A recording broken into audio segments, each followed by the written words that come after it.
The concept is that tonight we're going to talk a little bit about ourselves, our experience at St. Paul's, and if it meant anything to you later in life, whatever you want to say. Bottom line, there's no right, no wrong.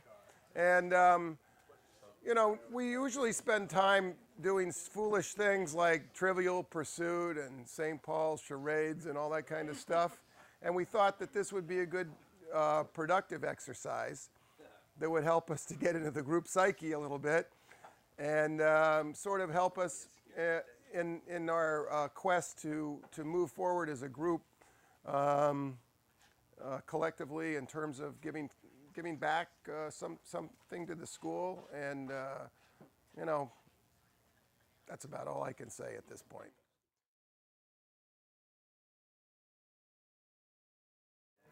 Hello, Mr. Nouri. Hi there. Oh, by the way. We thought that it would be helpful to sort of quiet. That it would be helpful if somebody actually went first. And Lip and Steve just told me that was me. So start the timer, here goes. I came to St. Paul's in the fall of my 8th grade year, and the first person I met was Peter Culver, and he said, "It's my birthday." And I said, "Hey, it's my birthday too." And he said, "Yeah, I'm turning 14, or 15 or 14, and I said, "Well, I'm a year younger," and I thought, I'm so screwed, it's beyond belief. And I arrived in this world from New York City where I was an only child at a highly privileged school that my headmaster had asked me to leave because I was a disciplinary problem. But I still got into St. Paul's because you could pull that kind of stuff off. But I had these value systems that were completely different from those that existed here. Like, I thought it was good to be in the choir, right? And I thought it was important to study. And I thought that grades mattered and all this stuff. And then I found out that they did, but I wasn't just being very good at it. I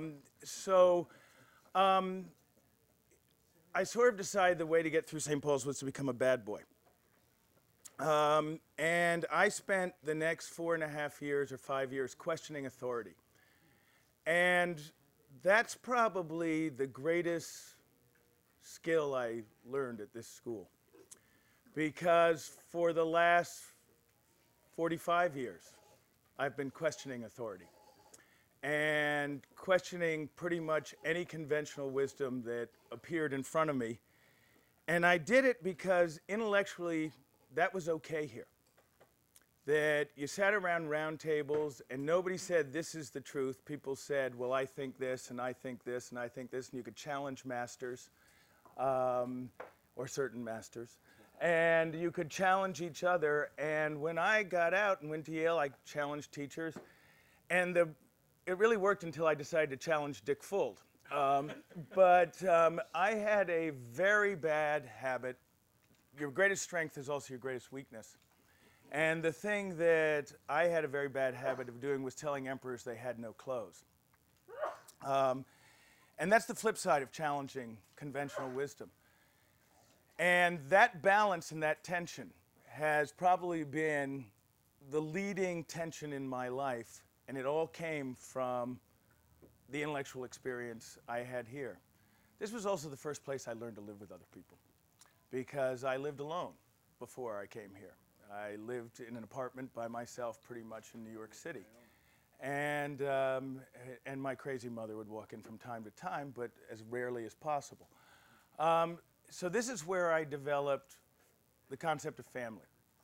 And the reason I keep coming back year after year, or 5 years after 5 years, and we run these things like this trivia contest, and the reason everybody says, "Why do you remember everything?" I'm going to finish now.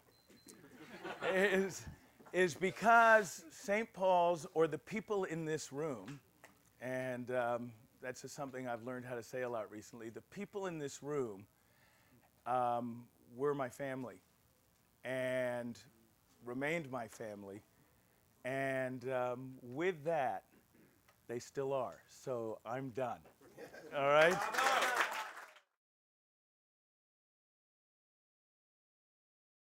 I just want to pick up on the family theme because that was exactly what I wanted to talk about with my time. I was born into a pretty amazing family, and I came from a very strong family. And I didn't even really want to go to St. Paul's. I didn't even know about St. Paul's. It didn't mean anything to me. But my family, my mother, my father, they knew that it was better for me to leave town, not the same way Alec left town, but to leave town because the town was too small for me and the schools weren't, there was no challenge. So applied to 2 schools, Westminster and here. We got into both. I said, I want to go to Westminster. I said, oh, no, you're going to St. Paul's. That's a much better school. I didn't know St. Paul's from a hole in the wall. And I followed what my family said. And I came up here, and that's what it was to me when I got here and lived in dorm 4 with all the colorful characters that were there. And that was family. I mean, it was more than family. You were living in a cubbyhole, and there was no roof, and there were water bombs flying, and it was like having a gigantic family, really. Yeah, and then it just grew, and that's the thread that runs through St. Paul's is the academics. Okay, that was fine, but it was really for me about the family. And when it came time to graduate, I didn't really want to leave. I was having too much of a good time, you know. And I was lucky I was okay with academics, so that was never a big issue. You know, my parents were happy, the masters were happy. And it was really about learning from people like George Mayer, like all of you guys. There were no girls there then, so it was learning from guys. And, you know, from the 5th formers, 69, going down to Concord Academy, that was pretty awesome. And then Dana Hall, learning, that was a great experience. Learning. Well, learning about life. And then what that's meant to me is, you know, I went to college. It just wasn't like St. Paul's. You know, it was college. You know, it was a big group of people, and I was lucky there were some St. Paul's people, and I met some close people, and I had a good set of friends that I still have, but it wasn't like St. Paul's where I knew everybody, and it was part. And then, you know, I'm in a family business, and so what I learned at St. Paul's and what I've learned all my life is about family, and that's the kind of way we run our business. Everybody matters, and from the janitor to the president of the company, and that's how you make things happen. And to me, that is what leads me into tomorrow night, because we've got collectively such an energy, such a, you know, a lot of talent, a lot of energy, and I think we're at the point in our lives where it's time to, as Craig so eloquently put it, you know, prepare for our departure from this earth. And what's our legacy going to be? You know, what do we want to leave as a group?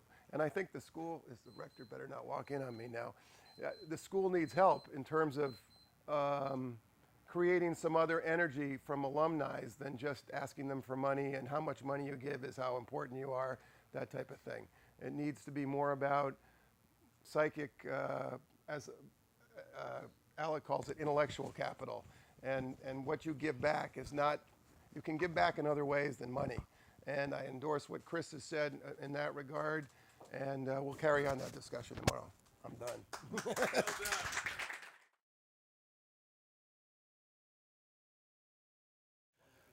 So I'm going to pick up on a couple of themes. Most of you know I want to talk about 4 things, not necessarily in order of importance, but the first is, ironically, church, because here I am one of 2 Episcopal priests in this class from an Episcopal school, but I had nothing whatsoever to do with the church at all when I was here, which I think is very ironic. But what I took away here was that Lex Breckenridge. But what I took away is exactly what Alec was talking about, this whole spirit of questioning. And that's what actually led me to faith. It was that environment where there were no holds barred, there were no wrong answers. And now I spent 30 years in the church trying to teach people that they can think outside the box and they don't have to do what people tell them to do. So that was a great start for me. The second thing, again, has already been talked about, and we'll say a lot more, is about community. But again, this theme is a constant. And like Alec and some of you, I left home because I had to get out from underneath a mother who was, let's say, not all there, and not all there for me. That whole journey where if you can't find the love you need, you find the love you can get. And so I came here and found another community. The last two things I think are important. The third thing is another C, it's character. Because, and this is a theme that's come up a lot that we've talked about, and I think to me that means a lot in terms of how people's character is formed, because what I've learned about St. Paul's School, it's not a perfect school, but the legacy that many of us hand on is that in a school that values community, it is the formation of character, not really how much money you make, despite what people may think. That's important, and that relates to leadership, because you can't lead unless your character has been formed in some intentional way. And that's what I've given my life to. And I think a lot of that goes back to St. Paul's, the community, but also the people that we lived in who emphasized character. The last area relates to character, and that's conscience, because the thing that shaped and formed a lot of us was not only the time that we were here, which was that incredible time in the late 60s, early 70s, where our whole culture was changing. And that whole sense of growing up where we developed a conscience, a sense of growing up in the Vietnam War. What is just? What is the right thing to do? What's the moral thing to do? And we look back at the faculty and their influences in terms of making moral decisions. I mean, that was very much the environment. And I think a lot of us, that's why we're here this weekend, is we've carried that with us. We don't all agree politically, but I think in terms of those whole issues of what's the right thing to do, what's the moral thing to do, is what I look back to here. So, thank you.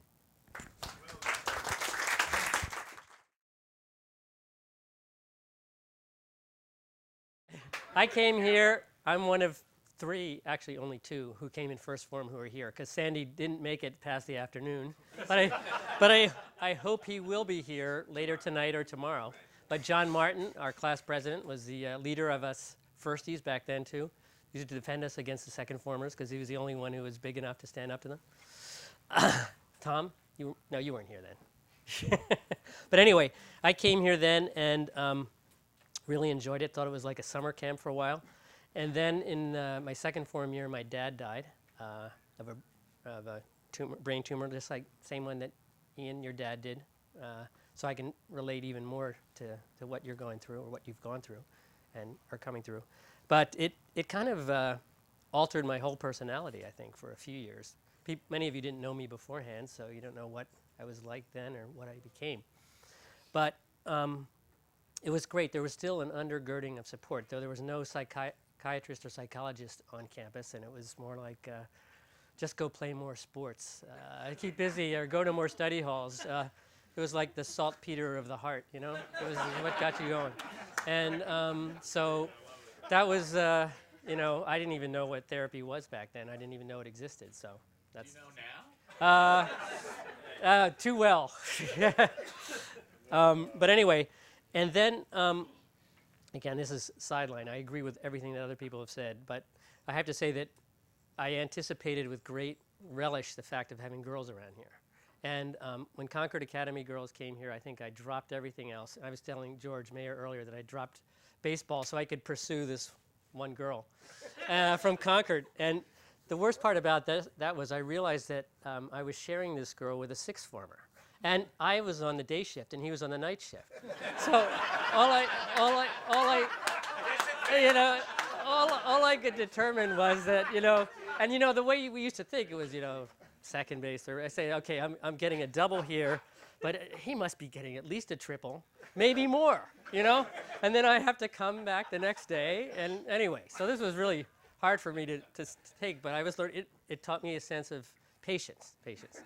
And then later, and then, sharing, thank you, Fritz.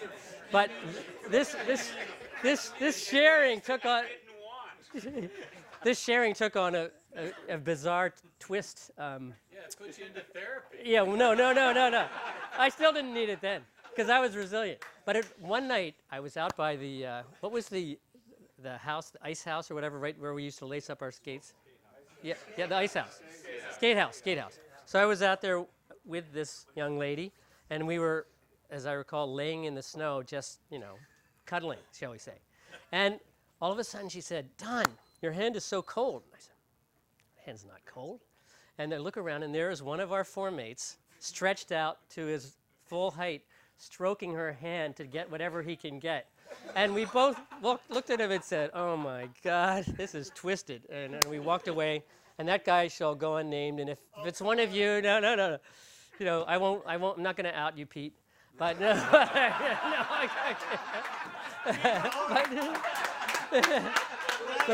Yeah, right. What? Anyway, so I mean, and that taught me a sense of humor, because I had a sense of humor. That was the only way I could, And Dana Hall was better next year because I was down there and we had better odds and all that. But I think this place would have been better. Steve refers to the band of brothers all the time. If we could be a band of brothers and sisters. I'd also like to get involved, the wives that are here. Annie's here, and Charlie's wife, who is our star, Beth, former MVP, Holly, Dave's wife. Is that your wife? Girlfriend. Okay.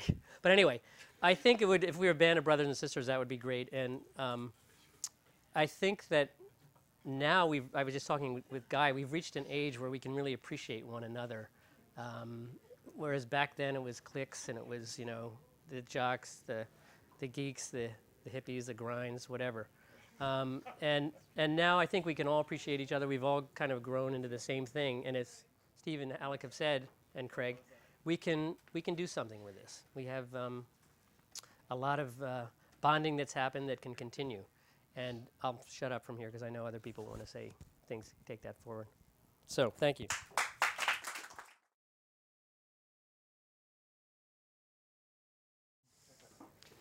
Three things that I encountered here had a huge effect on my life. The arts culture, which we'll talk about, the political craziness of our last 2 years, and the intellectual pursuits that we were always beaten over the head to make sure that we paid attention to. The arts, I mean, think about it. When I arrived as a freshman and our show in Brewster made it to the Fisk Cup finals, and I watched some of the other competition, and George Tracy had a kid from the upper class doing the bald soprano. Do you remember that? And I remember thinking, God, what a piece of garbage this is. Only to discover as I went through my theater career thereafter that actually it's probably one of the greatest plays ever written on the planet. And Craig will identify with this. The Brubeck Quartet was here. And Joffrey came, and Maximilian danced the Green Table. And Marcel Marceau was here. And that troupe doing the Japanese No theater was here, leading to the legendary sixth form No show that rehearsed twice and never took place. My first career was in the performing arts, and I got a lot of that here. Next, Martin Luther King got assassinated. Bobby Kennedy got assassinated. Richard Nixon came here and spoke in Memorial Hall. Gene McGovern, did he win the New Hampshire? What? I don't mean McGovern. McCarthy won the New Hampshire primary. The kids got murdered at Kent State, and the school let us all go to Washington and march. Yeah, I mean, that just blew me away and had a huge impact on my political point of views as I have gone through life. And the intellectual pursuits, I mean, the things that we got exposed to here, this was the most terrific education that you could ever ask a person to have. Wasn't cheap, I hear, even in those days. But that's stayed with me my whole life and is something I'm immensely, immensely grateful to the school for. And I have one question that nobody has ever been able to answer ever since we left Brewster. If anybody knows the story of why Mr. Greaves disappeared overnight, I would like to hear about it. Thank you.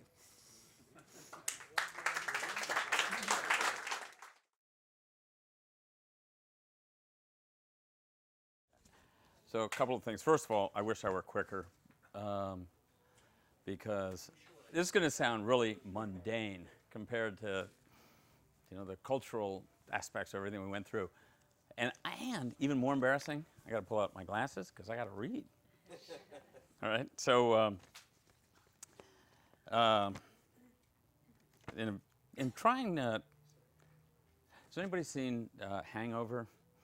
Yes. I hope I don't sound like the Wolfpack guy. Okay, that's my bar. All right.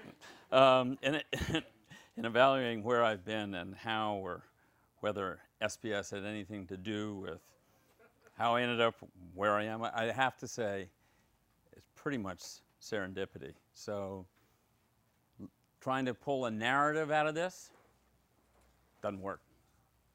So instead, I decided the best thing to do was to try to figure out who had kind of helped me out here, and on that sort of path from Physoderm to Old Spice, right? and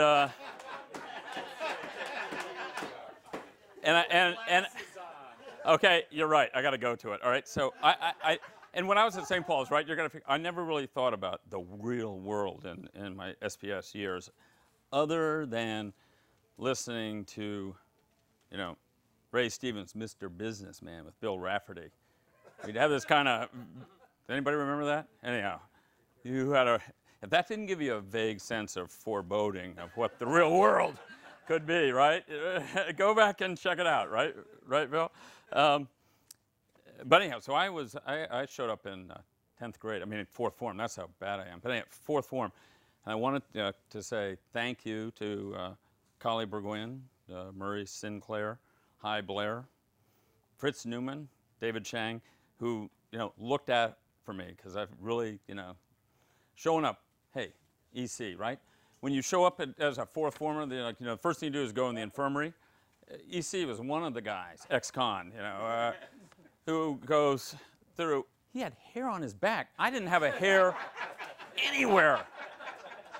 Said I ended up in the wrong place.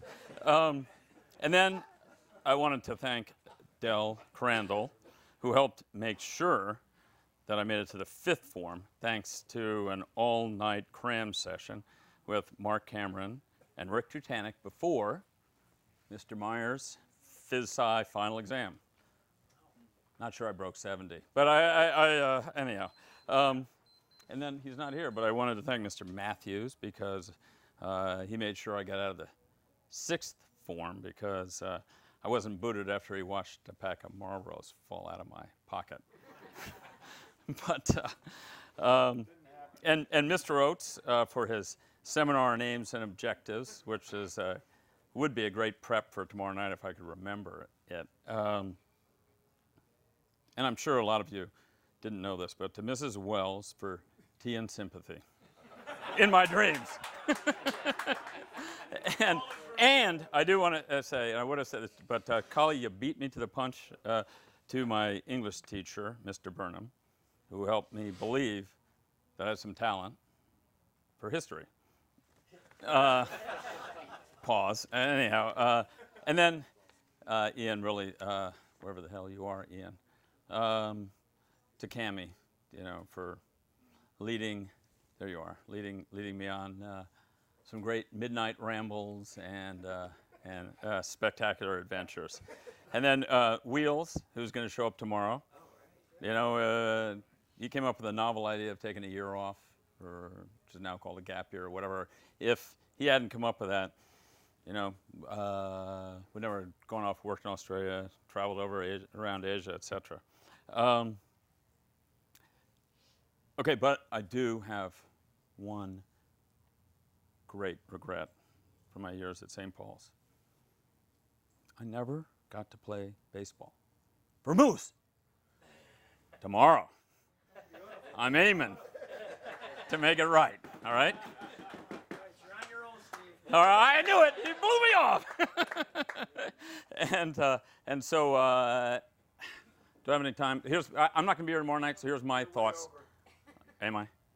I didn't hear it. Sorry. So I'm going to say this. For those who say you can't go home again, we do. We revert to our 18-year-old selves pretty rapidly. And our form, I think, has a breadth and depth of friendships which is truly breathtaking. We're lucky. And so here's to a fervent hope that we are all fortunate enough to be here a decade from now, laughing at and with our younger selves. Thanks.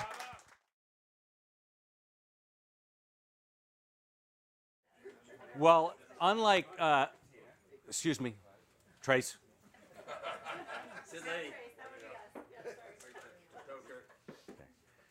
Unlike Stick, I came from a whole different environment. I came from the youngest with two older brothers, and so when I came to SPS, I knew everyone 3 classes ahead of me.